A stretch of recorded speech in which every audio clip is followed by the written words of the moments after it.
People gather and exchange ideas. Be it the early church who gathered 2,000 years ago to the recent gatherings of the Arab Spring. Countries change, companies change, and individuals change when people gather, often providing the high watermarks of our lives. Just think about it. My bet is that your life has been changed by an event where people gathered, you exchanged ideas, and your life changed as a result. Well, hi, I'm John Hall. I'm with Sardius Media, and I want to take you on a journey over these next few videos to help you ask the right questions about your proposed event and ultimately get you the right answers. As you consider your upcoming event, you may not be thinking of an outcome as earth-shattering as those historical events I just mentioned. After all, you may only be planning your quarterly leadership gathering of your organization, the annual get-together. However, if you really want to achieve the change you so dearly would love to see in your organization or movement, perhaps the event you are planning can create the momentum that you so desperately need. You just need to be intentional about it, and that is what these videos and this guide is all about.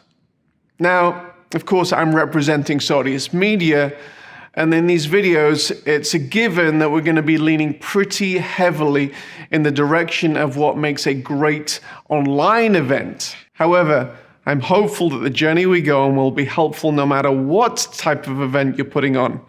The questions we ask throughout these videos will hopefully lead you to clarity regarding what you want to achieve and how you can achieve it. We'll move from one video to the next, from big picture questions to the more technical online aspects of your event. We're rooting for your event success and hope that the following video and guide will help you navigate these waters. I'm looking forward to our time together. Let's get into it.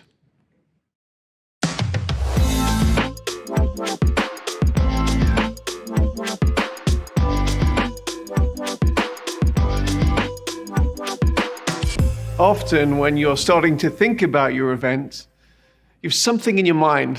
Maybe it's a full room, a conference center, or a stadium buzzing with life and activity. And immediately, what typically happens is you go into planning mode to see how you can achieve that goal. But I want to encourage you to go back just a little bit further before we begin the planning phase and ask some more existential questions. So number one, I want to figure out your why. Whether you're having an in-person event or an online event, one of the first things you need to determine is what exactly the metrics of your success are in the event. These metrics are not primarily related to the number of people attending the event, although getting a big crowd may certainly be connected to your metrics. If you're hosting a product or a service launch, your ultimate goal will be related to the sales that are derived from this event. The amount of people who attend the event may therefore be a key indicator of success, but getting the wrong crowd that results in very few sales may lead you to adjust your strategy later on. In this regard, just getting the big crowd might make you feel good in the moment, but it would be more helpful for your team to talk about the real metric of sales and plan towards that particular goal.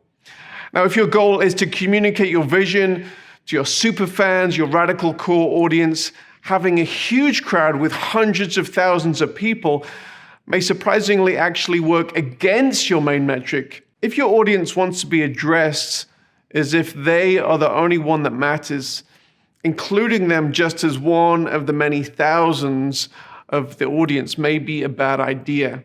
So I want you to think deeply about the metric of success, whether it's online or in person, and work with your team to achieve that particular goal.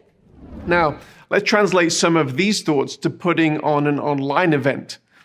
Now, in the TV industry, getting the eyeballs is a key indicator of success. Large numbers are also attractive to online broadcasters as they can result in advertising revenue. The strategy for engaging your audience online may be the same, simply gathering a big crowd. And if a simple big crowd is the objective, then maybe the right strategy is simply to go out on all the platforms like YouTube and Facebook. But if you're really honest with yourself and think about it, your goal is probably more than simply the eyeballs. And so when you think about it, there are some limitations to that strategy. Maybe you don't want to simply give away all your audience's data to those particular social media platforms. Maybe you want to serve them yourself. And that's why we're seeing the emergence of many OTT media platforms. Previously, you would watch content through the major media outlets, ABC, NBC, BBC, now Facebook and YouTube. And now the content makers are going, quote unquote, over the top to reach their markets directly. Think about Disney Plus, Discovery Plus, and the multitude of other niche brand video channels who are engaging their core audience directly. Getting to know who your core audience is, your super fans, your radical core, and engaging them around topics that are relevant to their life may be a more efficient and effective way to energize your people, who will then leave the event and immediately sell the vision to 10 more of their friends and therefore grow your superfan radical core. Now, choosing the right type of event is important. There are different types of people, there are different types of objectives, there are different types of events. It's important to understand the difference between meetings.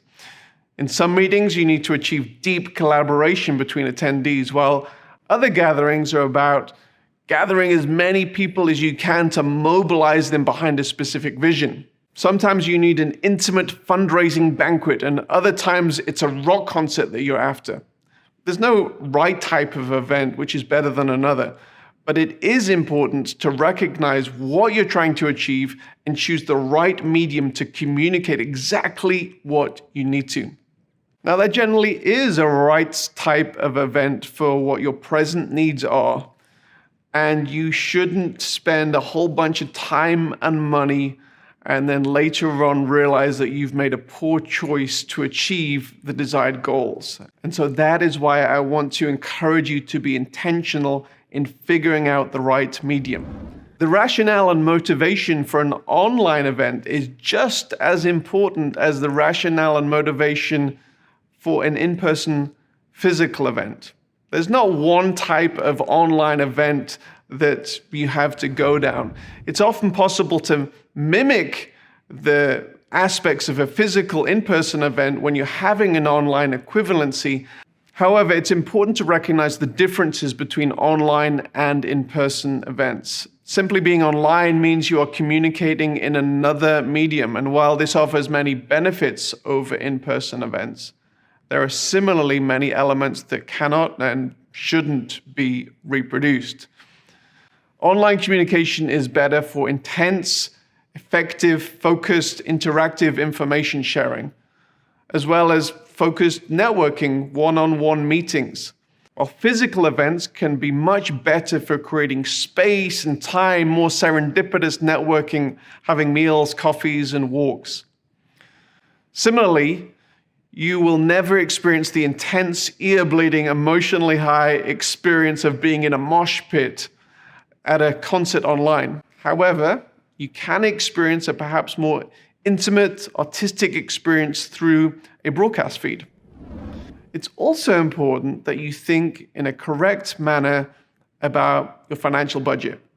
It is so possible for you to lose a significant amount of money in organizing a large-scale event. However, it is important also for you to consider the financial aspects in the right way. As with many endeavors in life, it's also important not to underestimate the potential financial benefits and use false economy in planning your event. Many of the components of a successful event will involve spending, and this includes your stage lineup, your production budget, or broadcast distribution budget. Often your event will only be as strong as the weakest link. For example, you may decide to go big on funding a high-end speaker or band and then skimp on the production budget. In most scenarios, this would be a bad decision. And the same is true for online delivery of your event. There are some amazing solutions being offered on the market at the moment, and it's important that you don't skimp on providing an amazing experience for your audience. Now, we have advised many event coordinators who are hosting large events, and often the first component that is considered is the lineup of presenters on stage. Maybe it's famous bands and speakers who will have the ability to gather a crowd. Gifted and charismatic stage personalities are great, and they may form a component of your overall strategy. However, it's imperative that before you invite any presenters, you are clear about your metrics and your narrative. Now, the narrative is the story behind your event, the reason why your audience will want to attend your event rather than the other events where the same speakers and the bands will be attending. Discovering your narrative is typically a process which begins with discovering your why in hosting the event and the why your attendees have for attending. Now, following tried and trusted methods of storytelling and communicating your narrative is helpful for both in-person and for online events. Thinking of your potential attendees as the hero of the story that you are inviting them into, and with you as the trusted guide, is ultimately helpful to all parties and the vision which you would like to invite the attendees into. It may be that you're giving your audience a unique experience and opportunity to get involved in the most life-changing movement. And if that is true, you need to recognize and find ways to communicate that vision that involves your audience. This narrative must be communicated through your event brand guide and your written and video communication as you promote your event. Now, while this is true of all events, it is helpful not to miss this element when it comes to planning your online event, and consider the unique online methods to respond to this narrative. Determining your stage lineup. Who can communicate your goals most effectively in spoken, written, or musical form? Often the impetus, even the existence of an event, comes from the lineup of speakers, subject matter experts, influencers, and musical artists.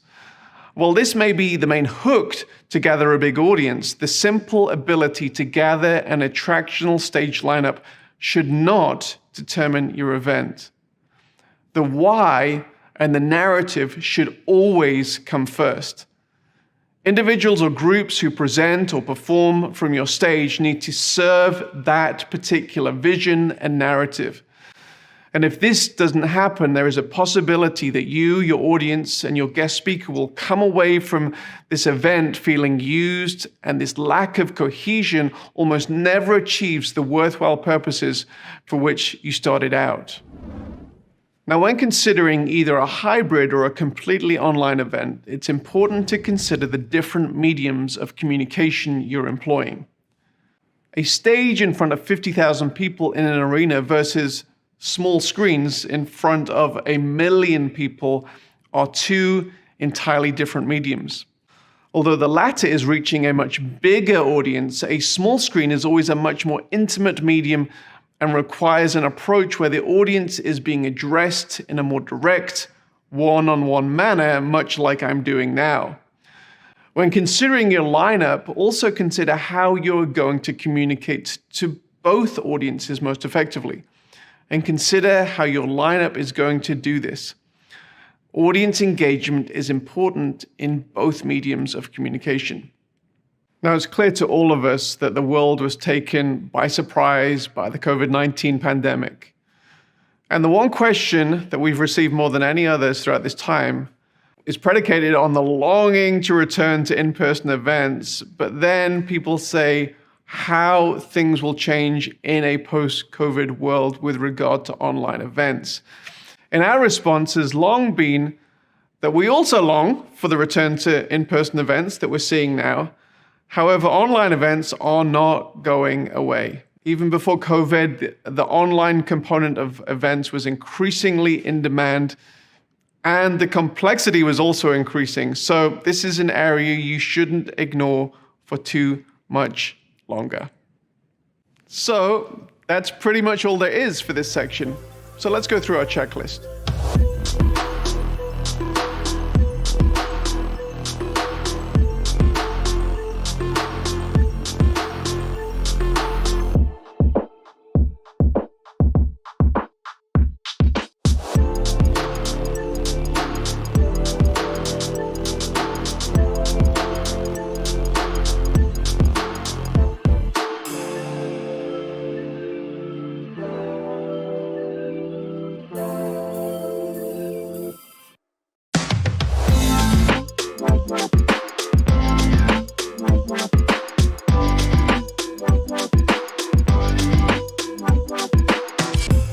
So, you figured out the reasons why you're doing your event.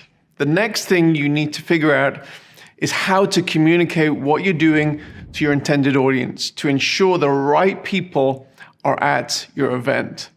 Although this is a little bit of a simplistic take, the human dynamics of any event remain pretty consistent, whether you're a nervous high schooler wanting to pull off the student event of the century, or gathering 80,000 into a football stadium, or hosting an online event of any size. It really is true if you get that school